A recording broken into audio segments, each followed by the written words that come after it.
Class अब हम शुरू कर रहे हैं इस चैप्टर का 6th topic, bonding in some homonuclear diatomic molecules. यहाँ पर हम कुछ ऐसे डाई एटॉमिक मॉलिक्यूल्स के बीच में बॉन्डिंग को एक्सप्लेन करेंगे जो कि होमोन्यूक्लियर हैं, यानी कि एक ही प्रकार के एटम से मिलकर के बने हैं। इस टॉपिक में हम कवर करेंगे bonding in H2 and He2 molecule, bonding in C2 and O2 molecule और इसके साथ साथ हाइड्रोजन बॉन्डिंग। तो क्लास आइए शुरू करते हैं इस टॉपिक का CV1, bonding in H2 and He2 molecule. चलिए शुरू करते हैं हाइड्रोजन मॉलिक्यूल से। तो क्लास ये तो आप सबको ऑलरेडी पता है कि हाइड्रोजन एटम में 1s ऑर्बिटल में एक इलेक्ट्रॉन होता है, और इसीलिए अगर हम दो हाइड्रोजन यानी कि पूरे हाइड्रोजन मॉलिक्यूल की बात करेंगे, तब हाइड्रोजन मॉलिक्यूल का जो इलेक्ट्रॉनिक कन्फिग्रेशन होगा वो होगा सिग्मा 1s2, जिसको आप यहाँ पर इस MOD से समझ सकते हैं।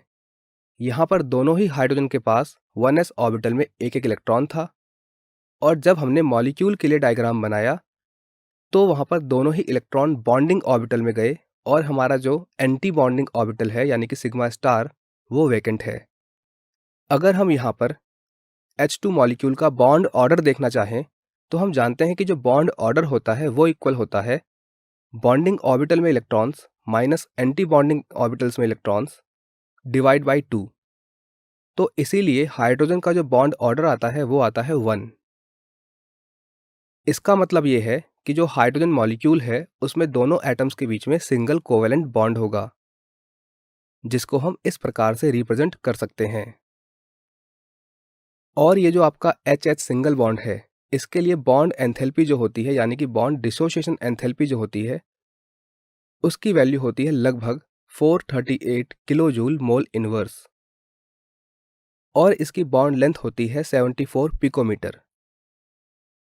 और स्टूडेंट्स, ये जो हाइड्रोजन मॉलिक्यूल होता है ये होता है डाईमैग्नेटिक, क्योंकि जब हमने इसका MOD बनाया तो वहाँ पर हम क्लियरली देख सकते हैं कि कोई भी अनपेयर्ड इलेक्ट्रॉन नहीं है, सभी इलेक्ट्रॉन्स पेयर्ड हैं। इसीलिए H2 मॉलिक्यूल डाई एटॉमिक होता है। चलिए क्लास अब बात करते हैं He2 मॉलिक्यूल की, यानी कि हीलियम मॉलिक्यूल की। यहाँ पर आप हीलियम मॉलिक्यूल का इलेक्ट्रॉनिक कन्फिग्रेशन देख सकते हैं, और ये है हीलियम मॉलिक्यूल के लिए मॉलिक्यूलर ऑर्बिटल डायग्राम। यहाँ पर हम देख सकते हैं कि बॉन्डिंग मॉलिक्यूलर ऑर्बिटल में 2 इलेक्ट्रॉन्स हैं और एंटी बॉन्डिंग मॉलिक्यूलर ऑर्बिटल में भी 2 इलेक्ट्रॉन हैं। तो इसीलिए अगर हम हीलियम मॉलिक्यूल के लिए बॉन्ड ऑर्डर कैलकुलेट करते हैं तो उसकी वैल्यू 0 आती है, जिसका मतलब ये है कि जो He2 यानी कि हीलियम मॉलिक्यूल है ये अनस्टेबल है और एग्जिस्ट नहीं करना चाहिए। चलिए स्टूडेंट्स, अब एक क्वेश्चन कर लेते हैं। इस क्वेश्चन में आपसे कहा गया है कि लिथियम मॉलिक्यूल के लिए बॉन्डिंग को एक्सप्लेन कीजिए।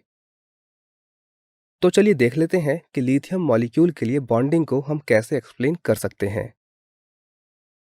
तो स्टूडेंट्स, ये है लिथियम मॉलिक्यूल के लिए इलेक्ट्रॉनिक कन्फिग्रेशन, और ये है इसके लिए MOD यानी कि मॉलिक्यूलर ऑर्बिटल डायग्राम।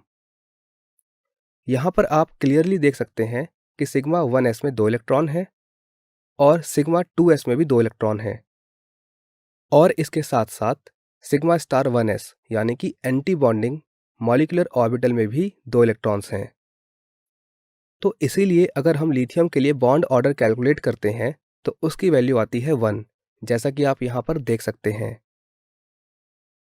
और इसको हम कुछ इस प्रकार से रिप्रेजेंट कर सकते हैं, लिथियम लिथियम एटम्स के बीच में सिंगल बॉन्ड लगा के। और हम कह सकते हैं कि जो लिथियम मॉलिक्यूल है वो स्टेबल होना चाहिए। और अगर हम लिथियम मॉलिक्यूल के लिए मैग्नेटिक प्रॉपर्टी की बात करें तो लिथियम मॉलिक्यूल डाईमैग्नेटिक होना चाहिए, क्योंकि MOD से हम देख सकते हैं कि लिथियम मॉलिक्यूल में कोई भी अनपेयर्ड इलेक्ट्रॉन नहीं है, सारे इलेक्ट्रॉन्स पेयर्ड हैं। और लिथियम का जो ये वाला स्टेट है यानी कि Li2 मॉलिक्यूल का, ये जनरली वेपर फेस में देखने को मिलता है।